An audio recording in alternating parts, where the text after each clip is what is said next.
Hi students, ഇന്ന് നമ്മൾ പഠിക്കാൻ പോകുന്നത് 9ാം ക്ലാസ്സിലെ ചാപ്റ്റർ 12 ആയ പ്രിസംസ് അഥവാ സ്തംഭങ്ങളിലെ സിലിണ്ടേഴ്സ് എന്ന ഭാഗമാണ് നമ്മൾ പഠിക്കാൻ പോകുന്നത്. നമ്മൾ കേട്ടിട്ടുള്ള ഒരു പേരാണ് സിലിണ്ടർ.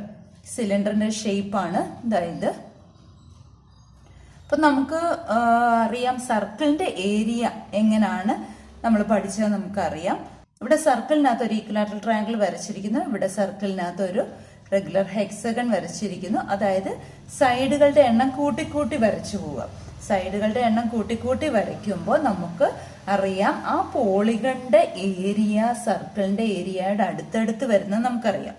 ഇവിടെ നമ്മൾ പ്രിസമാണ് പഠിക്കുന്നത്. അപ്പോൾ പ്രിസം എന്ന് പറയുമ്പോൾ ഒരേ ഉയരത്തിൽ മുകളിലോട്ടുള്ളതാണ് അല്ലെ. അപ്പോൾ ഇതിന്റെ വോളിയം നമുക്ക് കാണാൻ വേണ്ടിയിട്ട് ആണ് പോകുന്നത്. ഇപ്പോൾ നമുക്കറിയാം ഓരോ പ്രിസത്തിന്റെയും വോളിയം എന്ന് പറഞ്ഞാൽ ബേസ് ഏരിയ ഇൻറ്റു ഹൈറ്റ് ആണ്. അപ്പൊ ബേസ് ഏരിയ ഇങ്ങനെ അടുത്തടുത്ത് സർക്കിളിന്റെ ഏരിയ എന്ന് പറയുന്നത് πr² ആണ്. അപ്പോ ഈ പ്രിസത്തിന്റെ ഹൈറ്റ് h ആയിട്ട് എടുക്കുകയാണെങ്കിൽ വോളിയം എങ്ങനെ എഴുതാം? Volume equal to base area, volume of a cylinder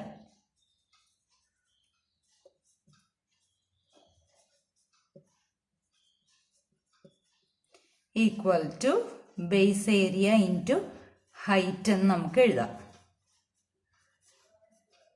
base സർക്കിളാണ് അല്ലെ. സർക്കിളിന്റെ ഏരിയ എന്ന് പറയുന്നത് πr² ആണ്, നമ്മൾ പഠിച്ചതാണ്. Into height h. അപ്പൊ πr² h എന്ന് എഴുതാവല്ലോ ഇതിനെ. അല്ലെങ്കിൽ വൃത്തസ്തംഭത്തിന്റെ വ്യാപ്തം സമം πr² h. ഇനി നമ്മൾ ഈ വൃത്തസ്തംഭത്തിന്റെ കേർവ്ഡ് സർഫസ് ഏരിയയും കൂടെ കാണുമ്പോൾ, കേർവ്ഡ് സർഫസ് ഏരിയ എന്ന് പറഞ്ഞാൽ ഈ വളഞ്ഞിരിക്കുന്ന ഭാഗം. ബാക്കി ഏത് പ്രിസമാണെങ്കിലും ലാറ്ററൽ സർഫസ് ഏരിയ എന്നാണ് പറയുന്നത്. പക്ഷെ സിലിണ്ടറിലേക്ക് വരുമ്പോൾ അതൊരു വളഞ്ഞ പ്രതലമാണല്ലോ, വക്രതല പരപ്പളവ് എന്ന് പറയാം. അപ്പൊ അതും കൂടെ നമുക്ക് എങ്ങനെയാണ് കാണുന്നത് നോക്കാം.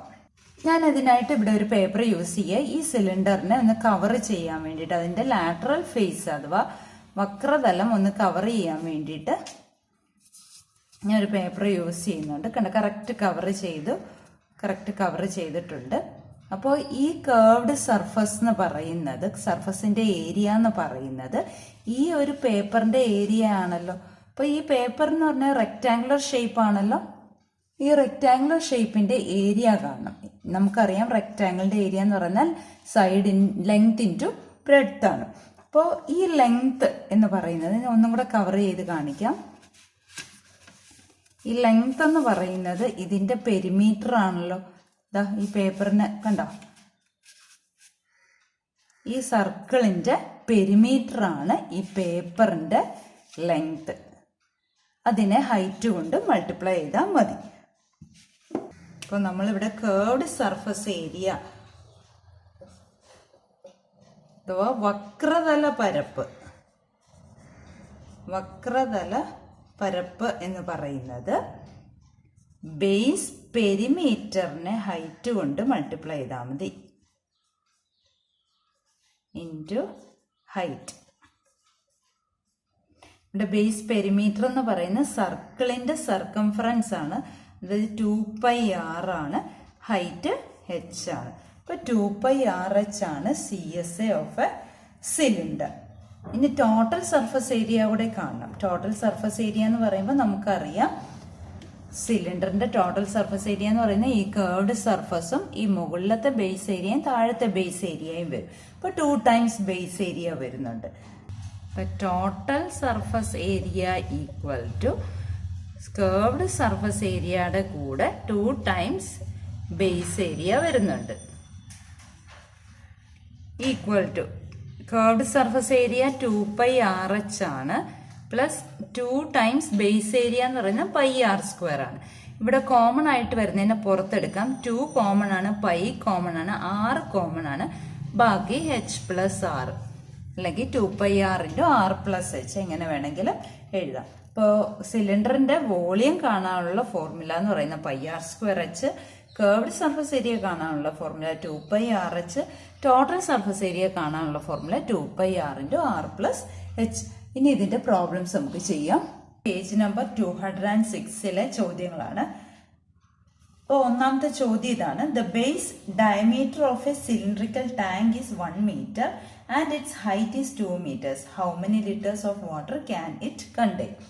അപ്പോൾ ഇവിടെ സിലിണ്ടറിക്കൽ ടാങ്ക് ആണ്. അപ്പോൾ നമുക്ക് ആദ്യം ടാങ്ക് വരയ്ക്കാം, ഒരു സിലിണ്ടർ വരയ്ക്കാം. ഇവിടെ ഈ സിലിണ്ടറിക്കൽ ടാങ്കിന്റെ ഡയമീറ്റർ ആണ് 1 meter തന്നിരിക്കുന്നത്. ഡയമീറ്റർ എന്ന് പറഞ്ഞാൽ ഇവിടം തൊട്ട് ഇവിടം വരെ 1 meter തന്നിട്ടുണ്ട്. അപ്പോൾ റേഡിയസ് എത്രയാണ്? റേഡിയസ് ഈക്വൽ ടു 1/2 meter എന്ന് എഴുതാമല്ലോ. ഇനി നമുക്കിവിടെ എന്താണ് കണ്ടുപിടിക്കേണ്ടത്? How many litres of water can it contain? എന്തുമാത്രം വെള്ളം കൊള്ളും? അപ്പം നമ്മൾ വോളിയം അഥവാ വ്യാപ്തമാണ് കാണേണ്ടത്. വോളിയം എങ്ങനെയാണ് കണ്ടുപിടിക്കുന്നത്? ഒരു സിലിണ്ടറിന്റെ വ്യാപ്തം എന്ന് പറഞ്ഞാൽ πr² h ആണ്. πr² എന്താണ്? Base area. ബേസ് സർക്കിൾ ആണ്. Base area into height. അപ്പൊ ഇവിടെ റേഡിയസും ഹൈറ്റും നമുക്കറിയാം. പൈയുടെ വാല്യൂ നമുക്ക് ഇട്ട് കൊടുക്കാം. 3.14 ഇൻറ്റു r 1/2 ആണ്. 1/2² ഇൻറ്റു h 2 ആണ്. അപ്പൊ 3.14 ഇൻറ്റു 1² 1 തന്നെ, ഡിനോമിനേറ്ററിലുള്ള 2ന്റെ സ്ക്വയർ 4 ഇൻറ്റു 2.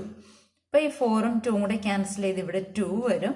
അപ്പൊ 3.14/2 എന്ന് കിട്ടും. 3.14ന്റെ പകുതി 1.57. 1.57 മീറ്റർ ക്യൂബ് അഥവാ ക്യൂബിക് മീറ്റർ ആണ് നമുക്ക് കിട്ടിയിരിക്കുന്നത്. ഘനമീറ്റർ ആണ് നമുക്ക് കിട്ടിയിരിക്കുന്നത്. പക്ഷെ നമുക്ക് ഇവിടെ എന്തുമാത്രം വെള്ളം കൊള്ളും എന്ന് ചോദിക്കുമ്പോൾ നമുക്ക് അതിനെ ലിറ്ററിലേക്ക് മാറ്റണം. നമുക്കറിയാവുന്ന കാര്യം എന്താണ്? 1 മീറ്റർ ക്യൂബാണ് 1000 ലിറ്റർ. അപ്പൊ നമുക്കിവിടെ 1.57 മീറ്റർ ക്യൂബ് ഉണ്ട്. അപ്പോൾ 1.57 metre cube equal to 1.57 into 1000. ഇവിടെ 1000-നകത്ത് 3 സീറോസ് ഉണ്ട്. മൾട്ടിപ്ലിക്കേഷൻ ആണ്. അപ്പൊ ഡെസിമൽ വലത്തോട്ട് മാറ്റി കൊടുക്കണം. 3 സ്ഥാനം മാറ്റി കൊടുക്കണം. ഇവിടെ 2 സ്ഥാനമേ ഉള്ളൂ. നമുക്കൊരു സീറോയും കൂടെ ഇട്ട് കൊടുക്കാം. ഡെസിമലിന് ശേഷമായതുകൊണ്ട് വിലയ്ക്ക് വ്യത്യാസം വരത്തില്ല. അപ്പോൾ 3 സ്ഥാനം മാറ്റി പോകുമ്പോൾ 1570 litres of water it can hold. അല്ലെങ്കിൽ 1570 ലിറ്റർ വെള്ളം ഇതിൽ കൊള്ളും എന്നെഴുതിയാൽ മതി. ഇനി അടുത്ത ചോദ്യത്തിലേക്ക് പോകാം. രണ്ടാമത്തെ ചോദ്യം ഇതാണ് പറയുന്നത്. The base radius of an iron cylinder is 15 centimeters and its height is 32 centimeters. It is melted and recast into a cylinder of base radius 20 centimeters. What is the height of the cylinder? അപ്പോൾ ഇവിടെ ഒരു ഇരുമ്പിന്റെ ഒരു വൃത്തസ്തംഭമാണ് ഉള്ളത്. അതിന്റെ ഉയരവും അതിന്റെ ആരവും തന്നിട്ടുണ്ട്. അതിനെ വേറൊരു വൃത്തസ്തംഭമാക്കി മാറ്റണം. അതിന്റെ ആരം തന്നിട്ടുണ്ട്, ഉയരം കണ്ടുപിടിക്കണം. അപ്പോൾ ഉരുക്കി വേറൊരു ഷേപ്പ് മാറ്റുക എന്ന് പറഞ്ഞാൽ ആദ്യത്തെ വ്യാപ്തവും രണ്ടാമത്തെ വ്യാപ്തവും സെയിം ആയിരിക്കും. ആദ്യത്തെ വോളിയവും രണ്ടാമത്തെ വോളിയവും സെയിം ആയിരിക്കും. ഇപ്പൊ ഞാനിവിടെ 2 സിലിണ്ടേഴ്സ് വരച്ചിട്ടുണ്ട്. ആദ്യത്തെ സിലിണ്ടറിന്റെ ബേസ് റേഡിയസ് 15 സെന്റിമീറ്ററും ഹൈറ്റ് 32 സെന്റിമീറ്ററും ആണ്. ഇതിനെയാണ് ഉരുക്കി നമുക്ക് വേറൊരു സിലിണ്ടർ ഉണ്ടാക്കേണ്ടത്. ആ സിലിണ്ടറിന്റെ റേഡിയസ് 20 ആണ്. അതിന്റെ ഹൈറ്റ് നമുക്ക് കണ്ടുപിടിക്കണം. നമുക്കറിയാം ഒന്നാമത്തേനെ ഉരുക്കി രണ്ടാമത്തേനെ ഉണ്ടാക്കുമ്പോൾ വോളിയം ഓഫ് ദി ഫസ്റ്റ് സിലിണ്ടറും വോളിയം ഓഫ് ദി സെക്കൻഡ് സിലിണ്ടറും തുല്യമായിരിക്കും. 2 സിലിണ്ടറിന്റെയും 2 വൃത്തസ്തംഭത്തിന്റെയും വ്യാപ്തങ്ങൾ തുല്യമായിരിക്കും. നമുക്കറിയാം വ്യാപ്തം കണ്ടുപിടിക്കാനുള്ള സമവാക്യം πr² h ആണ്. ഇവിടെ രണ്ടിടത്തും ആരങ്ങളും റേഡിയസുകളും ഹൈറ്റുകളും വ്യത്യാസമായതിന് നമുക്ക് ആദ്യത്തെ റേഡിയസിന് r1 എന്നും ആദ്യത്തെ ഹൈറ്റിന് h1 എന്നും എടുക്കാം.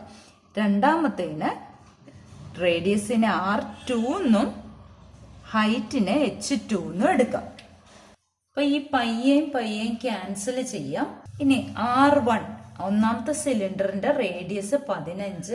അപ്പൊ 15ന്റെ സ്ക്വയർ ഇൻറ്റു H1 എന്ന് പറഞ്ഞാൽ 32 ആണ്. ഈക്വൽ ടു R2 രണ്ടാമത്തെ സിലിണ്ടറിന്റെ റേഡിയസ് 20 സ്ക്വയർ ഇൻറ്റു H2 നമുക്ക് അറിയത്തില്ല.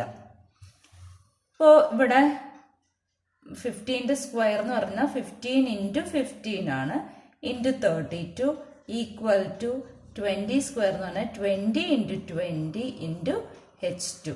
അപ്പോൾ H2 ആണ് നമുക്ക് കണ്ടുപിടിക്കേണ്ടത്. H2ന്റെ കൂടെ ബാക്കിയുള്ള നമ്പേഴ്സ് ആണ്, ആ നമ്പേഴ്സ് മൾട്ടിപ്ലൈ ചെയ്തിരിക്കുകയാണ്. അതിന് ഇപ്പുറത്തേക്ക് കൊണ്ടുവരുമ്പോൾ ഡിവിഷൻ ആകും.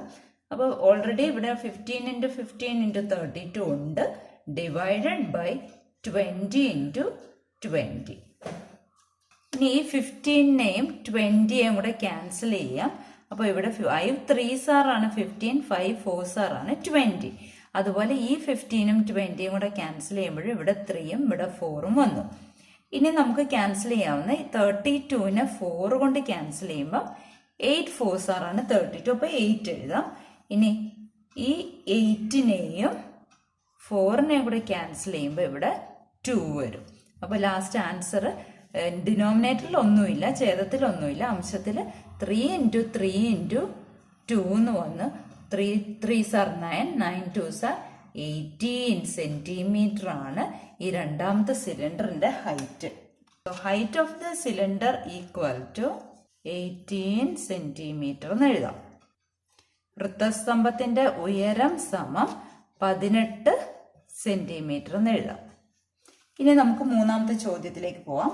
The base radii of 2 cylinders of the same height R in the ratio 3:4. What is the ratio of the volumes?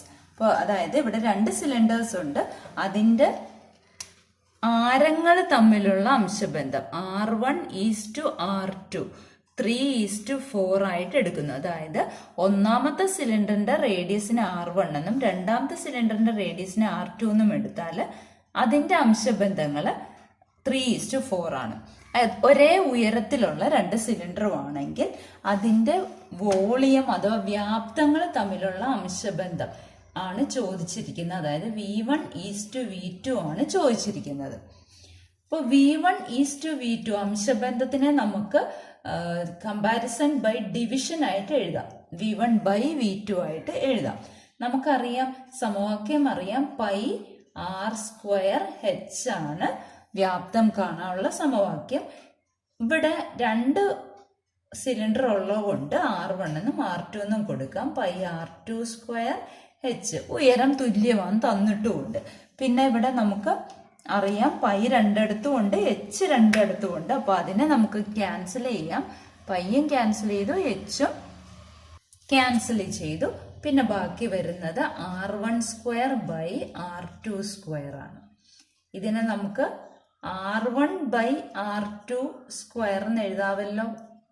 അല്ലെങ്കിൽ R1 ഈസ് ടു R2 ആണല്ലോ, R1 by R2. R1 by R2 3/4 അല്ലേ.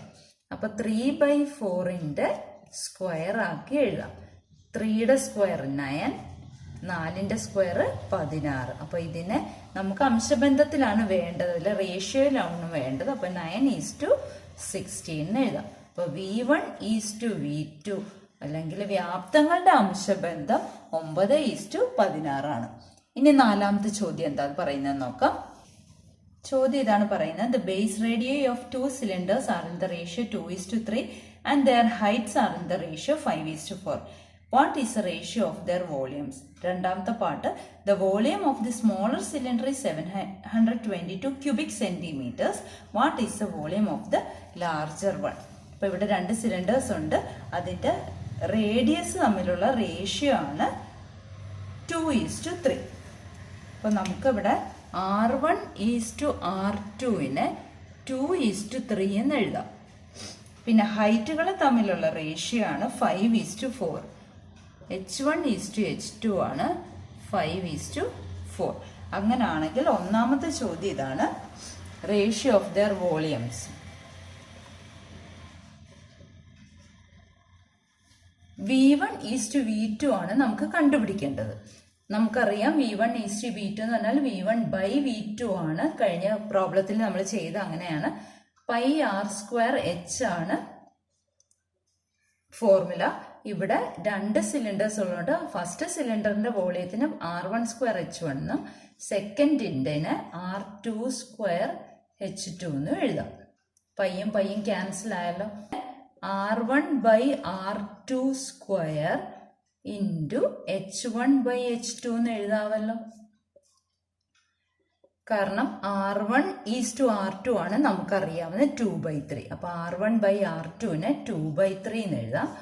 Square into H1/H2, അതായത് H1:H2 5/4 ആണ്. ഇനി ഒരു ഫ്രാക്ഷന്റെ square കാണുന്നത് ന്യൂമറേറ്ററിന്റെ ഡിനോമിനേറ്ററിന്റെ square separate കാണുക. 2² 4 ആണ്. 4/9 ഇൻറ്റു 5/4. 4ഉം 4ഉം ക്യാൻസലായി. ബാക്കി 5/9 എന്ന് കിട്ടി. അതായത് 5:9 എന്ന് കിട്ടി. So V1:V2 equal to 5:9. Ratio of the volumes equal to 5:9. വ്യാപ്തങ്ങളുടെ അംശബന്ധം 5:9 ആണ്. ആദ്യത്തെ പാർട്ടിൽ നിന്ന് V1:V2 5:9 എന്ന് കിട്ടി. അതായത് V1/V2 ഈക്വൽ ടു 5/9 എന്ന് കിട്ടി. ഇവിടെ നമുക്ക് തന്നിരിക്കുന്ന volume of the smaller cylinder 720 ആണെങ്കിൽ രണ്ടാമത്തെ ലാർജർ സിലിണ്ടറിന്റെ വോളിയം എത്ര എന്നാണ് ചോദിച്ചിരിക്കുന്നത്. അപ്പൊ V1ന്റെ സ്ഥാനത്ത് 720 എന്ന് കൊടുക്കാമല്ലോ. By V2 equal to 5/9. നമ്മളിവിടെ എങ്ങനെയാ ചെയ്യുന്ന ഫ്രാക്ഷൻസ് ആണ് ഇത് ലെഫ്റ്റ് സൈഡിലും റൈറ്റ് സൈഡിലും കിടക്കുന്നത്. അപ്പൊ നമ്മൾ ക്രോസ് മൾട്ടിപ്ലൈ ചെയ്യുക. അപ്പൊ V2 × 5 ഈക്വൽ ടു 720 × 9 എന്ന് എഴുതാം. അല്ലെങ്കിൽ V2 ഈക്വൽ ടു 720 × 9/5. ഇത് രണ്ടും 5 കൊണ്ട് ക്യാൻസൽ ചെയ്യാമല്ലോ. അപ്പൊ 7നകത്ത് എത്ര 5 ഉണ്ട്? 1 ടൈം. റിമൈൻഡർ 2 ആണ്. 22നകത്ത് 5 4 ടൈംസ്. റിമൈൻഡർ വീണ്ടും 2 വന്നു. 20കകത്ത് 5 4 ടൈംസ് ഇൻറ്റു 9 ഈക്വൽ ടു 144നെ 9 കൊണ്ട് മൾട്ടിപ്ലൈ ചെയ്യാം. 296 ക്യൂബിക് സെന്റിമീറ്റർ ആണ് രണ്ടാമത്തെ സിലിണ്ടറിന്റെ വ്യാപ്തം.